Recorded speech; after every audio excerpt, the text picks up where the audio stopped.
Inside America's Boardrooms, the informational show for board members and corporate secretaries. Brought to you with Knowledge Partners, NASDAQ, the Center for Audit Quality, and PwC. Along with content contributors Equilar, Meridian Compensation Partners, Wilson Sonsini Goodrich and Rosati, Donnelly Financial Solutions, and the Society for Corporate Governance. Welcome to this edition of Inside America's Boardrooms. I'm TK Kerstetter, the CEO of Boardroom Resources, and it's my pleasure to welcome you to the show. Today we're going to be talking about using human capital as a competitive advantage. And joining me is someone that knows a little bit about this topic. Welcome Michael Steib, who's the board member with Ally Financial, and is also the CEO and board member of XO Group Incorporated, and in addition to that, serves on the advisory council of the Next Gen Board Leaders. Welcome, Michael. TK, thank you for having me. Well, I think most people know about Ally Financial, but why don't you just take a second and talk about XO Group, Inc.? XO Group is a company that helps people navigate and enjoy the most important moments in their lives. Some of our flagship property is The Knot. The Knot is a great app and associated content and media properties that helps you with the planning of your wedding. We have The Bump, for people who are going through the stages of pregnancy and parenting, The Nest, and Gig Masters for people planning big events. So we are a technology and a content company that's there to help people plan these big, stressful, wonderful, important moments in their lives. It sounds like those are the biggest moments in someone's life. Sounds like there's got to be some fun associated with that. I'll tell you, it's a lot of fun and it's a terrific business. We operate in industries with $60 billion plus addressable markets every year, and we are the leading brand. We are the leading provider, and it puts us in a position to create a lot of value for our shareholders. So you get in your positions, you get to sit on both sides of the table. That's right. You get to sit on the CEO side or management side, you get to sit on the board side. You've always been a big proponent of advantage through human capital. I can understand as a CEO how that's sort of controllable. You're the one hiring the people and doing that.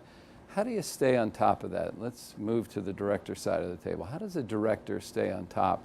Because you hear a lot of directors say, you know, human capital is everything, but you don't always see how someone oversees that. So how would you suggest that happens on a board level? The first I can tell you from the perspective of the CEO, having access to the expertise and the experiences that my directors have had in building out their organizations and in the other board experiences that they've had it's a huge advantage for me. I get time with my compensation committee every quarter in which we talk about not just the compensation plan, but the overall composition of the management team, how folks are performing, and I have access to some very good executives and their advice. We also do annual executive planning with the board overall. So we talk about how the team's performing, how we're gelling. And I've been able to take back from those experiences some very practical and helpful advancements on my own management team. So it was a year or so ago that through conversations with my board, it became clear that I needed HR as a function on my leadership team rather than buried in the organization. And we went out and got someone great and brought her into the org. It's been a huge improvement for my team and for my company. And just recently, through conversations with my board, we've decided to make a similar elevation of the legal function of the company. So that's, for me, it's having that quarterly touch point and then that big annual touch point with the board, and just open dialogue with a team of directors who've all had great experience themselves. Helps us to have, I think, the best team, the best chemistry, and as a result, the best performance. It's interesting. I look at companies to see who has HR on their, or something similar on their management team, because it does speak to how one values the employee's contribution. Completely agree. And yeah. this is one I didn't have it right. And through conversations with my board, it was I came away with an insight that made the company better. So another thing that I thought was really unique when we've had a chance to meet before is at XO you have core values that you profess and live by. And one of the ones that's particularly interesting to me is be sure the team is engaging in productive conflict, like ensuring that everyone in the room has a voice, that we don't shy away from the opportunity to disagree so we can get the best answer. That's right. Not only is that right for management and somebody's company, that is a value that should be on the board, okay? So Right. when you have a room full of type A's, okay, talk a little bit about maybe how that should happen at the board, or how leadership can help make that happen. I can tell you the perspective from inside our own company, and saying out loud that it's a core value of our organization that we use the word debate, we use the phrase debate it. And it's almost a safe word. Like if we're in a meeting and someone doesn't agree with the direction we're heading, they don't agree with the analysis that's been done, they don't agree with the recommendation, they feel comfortable saying, I want to debate this one. And it creates a safe space for us to disagree and to disagree respectfully. Because in principle, we know that there's no one person in the organization who's as smart as all the people in the organization. And so when you create an environment where debate is not just okay, but it's actually, it's a responsibility of everyone in the room, we get to better answers. And as a result, we run a better company.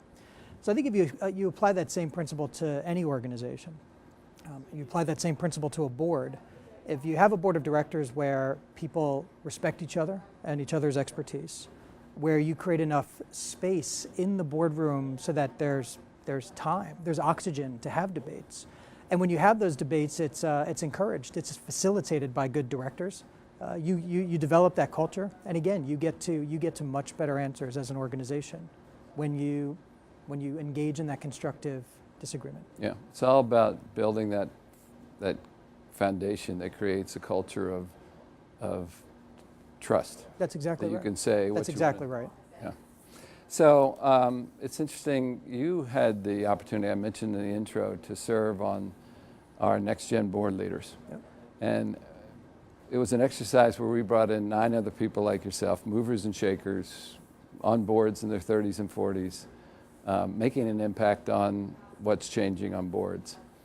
When you got that invitation and accepted the invitation to be part of the group, when you had your experience with these other 9 people, what did you take away that maybe wasn't on your radar when you accepted that invitation on what kind of value you might pull from this experience? I tell you first, TK, I'm one of the younger board directors on both of the boards on which I sit, and I was unaware that there was a support group for people like me. So I was pleased to be invited, and it was a really productive and eye-opening day with other directors who come with similar experiences.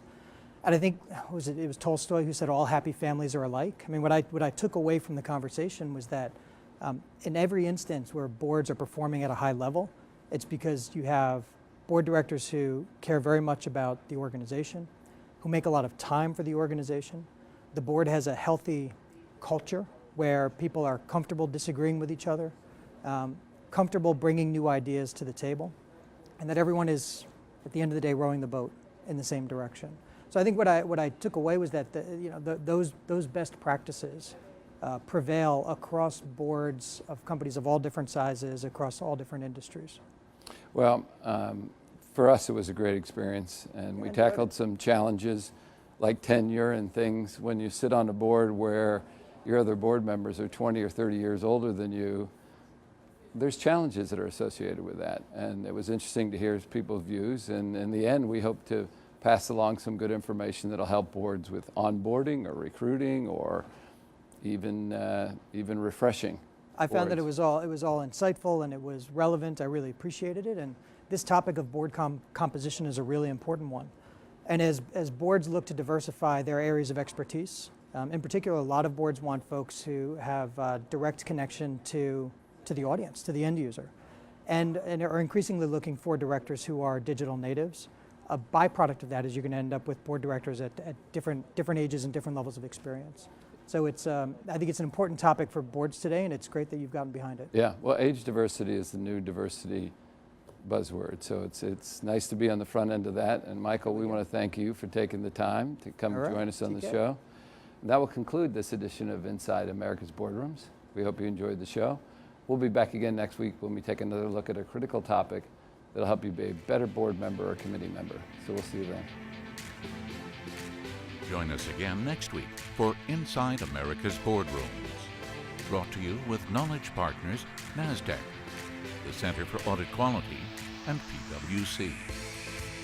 along with content contributors Equilar, Meridian Compensation Partners, Wilson Sonsini Goodrich and Rosati, Donnelly Financial Solutions, and the Society for Corporate Governance.